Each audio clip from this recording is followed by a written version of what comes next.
So hello, my name's Rob and this is Cattle Rabbit Scale Model Studios, and in this video we are going to be taking a look at the Primaris Eliminators for Warhammer 40,000 that I recently got for my birthday. I've wanted these guys for quite a while now, but I've always been on a fence with them because to me they always looked a bit too realistic, and I guess the ridiculousness didn't fit into Warhammer in my opinion. But I thought we'd have a look at them together, like and subscribe, all that good stuff, and I'll leave anything in the description below that I think of later. So, Primaris Eliminators. You've got the box, you've got the lovely fancy box art, you've got all the different colour schemes on the back.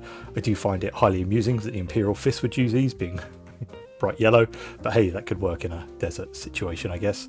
They do come with quite a lot of options, quite a few guns, quite a few spares, which is really, really nice, and obviously the option to do the lovely camo pattern on the cloaks and things like that. I really like this box. At first it seems like there's not much to it, but when you kind of dig into it, there's quite a bit to unpack here, which I am going to go through today.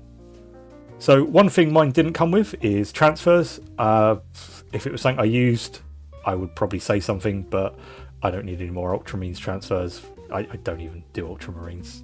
Anyone does Ultramarines. But you get your free bases, you should get transfers, you get 3 of these little half sprues and the instructions. And that's everything in the box. So we'll have a look at the sprues first, as there's quite a few nice bits to kind of point out. Obviously, I don't feel like this is a review or anything like that, because the quality is always really, really good, especially with GW's plastic kits. But there's a lot of options and a lot of cool design choices in these, especially for, I guess, monopose figures, if you will. You get the obligatory pouches and stuff like that. I think look really, really good on Phobos. You get these really, really cool, almost like Star Wars Tusken Raider heads, which are almost like the infiltrator helmets with hoods on and things like that. Really, really cool. And then also you get quite a few weapons and you get quite a few options. It is the normal standard Phobos stuff. Posing wise, it might be a little bit difficult, but you do get the cool covered over backpacks like the Primaris, Librarian in Phobos armor had and things like that. It's really, really cool. Moving on to the next sprue, and you can see you've got these lovely cool kind of bits that they stand on, which is great.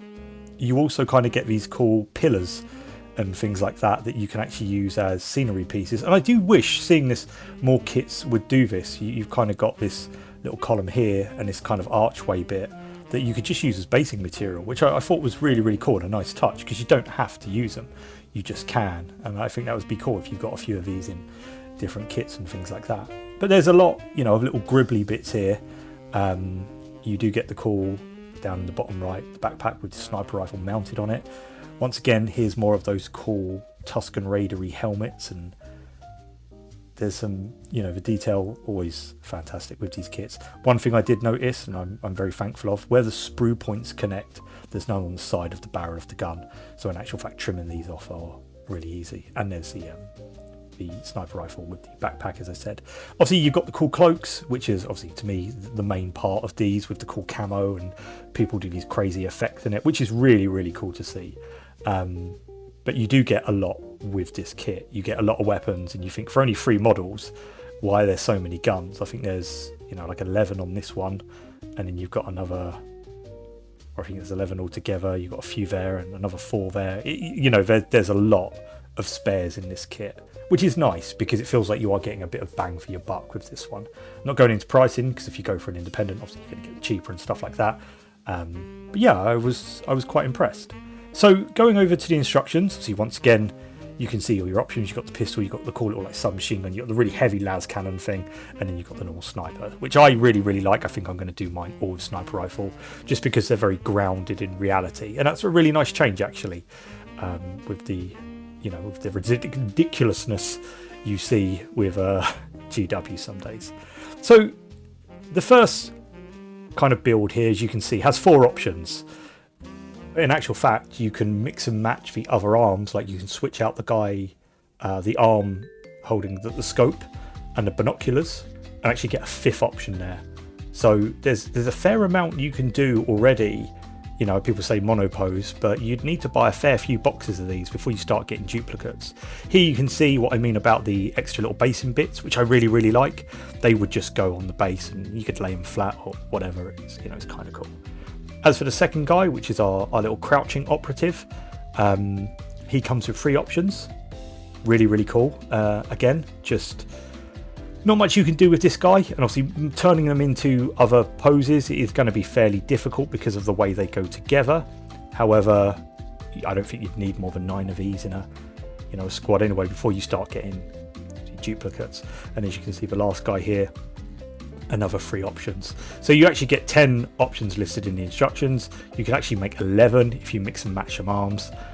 Plus, by the time you put all the pouches on and stuff like that, you can kind of make these look a bit different. Same if you're going to add like some heraldry. I might add some Dark Angel's feathers and things like that to mine just to spice them up. But overall, I thought there was, you know, quite a few options. It's nice to have quite a few alternative builds instead of just a few, and I was really quite impressed actually. So Eliminators, once again, my only gripe with them is that they're very real, and I think my mind always wanders back to actual, you know, snipers and stuff like that. But a lot of nice bits in this set. I've started painting one up. I will leave a link below. I'm going to do a painting tutorial on camo cloaks, so do check in the description below. That should be down there in a couple of days, maybe.